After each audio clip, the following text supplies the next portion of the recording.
এই মানুষ আর ধর্মের মাঝেও একটা নোংরা জিনিস কি জানো, গতকালের আমি যে ভিডিওটা পোস্ট করেছিলাম মানুষ আর ধর্ম নিয়ে, সেখানে এই নাসির নামের এক ভাই আমাকে কমেন্ট করে বলেছে যে ব্রাদার তোমার কথাগুলো আমি শতভাগ সহমত, তোমার কথাগুলো সকল হিন্দু সম্প্রদায় যদি যথাযথ অনুসরণ করে তাহলে অনাবিল শান্তি বিরাজ করবে। ভাইকে থ্যাংক ইউ, কেউ আমাকে এত সুন্দর একটা কমেন্ট করেছে, ভাইয়ের কমেন্ট আমি নিলাম, দেখলাম যে খুব সুন্দর একটা কমেন্ট করেছে, কমেন্টটা রিপ্লাই দেওয়া যাক। তো হ্যাঁ, আমি এখানে বলেছি যে সবাই জোট হতে, জোট মানে যে এই নয় যে জোট করে কোথাও অন্য কারোর সাথে যুদ্ধ করতে, মারামারি করতে। জোট মানে এটাই, যদি তুমি দেখো কোনো সংসারের মধ্যে যদি ভাই ভাই যদি মেল না থাকে না, সেই সংসারে দেখবে অশান্তি লেগেই থাকে। সেই রকম জোট আমি চাইছি, আমাদের নিজেদের মধ্যে একটা জোট থাকবে, সবার মধ্যে একটা মেলবন্ধন থাকবে, তারও কোনো অসুবিধাই থাকবে না সব দিক থেকেই। যেমন দেখো না, মুসলিম সম্প্রদায়ের ভাইরা একসাথে তারা মসজিদে যায়, কিন্তু আমাদের হিন্দু সম্প্রদায়ের মানুষেরা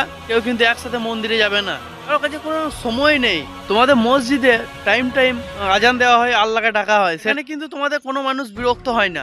আবার সেখানেই দেখো, আমাদের গ্রামের কথাই বলি না, মন্দিরে 2 টাইম কীর্তন বাজানো হয়, সেখানে অনেক মানুষ কি করে বিরক্ত হয়ে গিয়ে বন্ধ করে দেয়। মানুষ আর ধর্মের মাঝে একটা নোংরা জিনিস আছে, সেটা কি জানো? সেটা হচ্ছে রাজনীতি। এই রাজনীতিটাই আমাদের দেশটাকে পুরো বরবাদ করে দিচ্ছে, নষ্ট করে দিচ্ছে। সেখানে মানুষ স্বতন্ত্র, গণতন্ত্র সবকিছু হারিয়ে ফেলছে। এই দেশটা স্বাধীন করার জন্য অনেক বীর মায়ের সন্তান আত্মবলিদান দিয়েছেন, কিন্তু সেখানে রাজনীতি করতে গিয়ে অনেকে আমাদের দেশটা বিক্রি করতেও দ্বিধাবোধ মনে করে না। আমি সবার জন্য বলবো, সবার জন্য আওয়াজ তুলবো, তোমরা শুধু আমার পাশে থেকে এইভাবেই নিজের মতামত কমেন্ট জানাও। জয় হিন্দ, জয় ভারত, বন্দে মাতরম।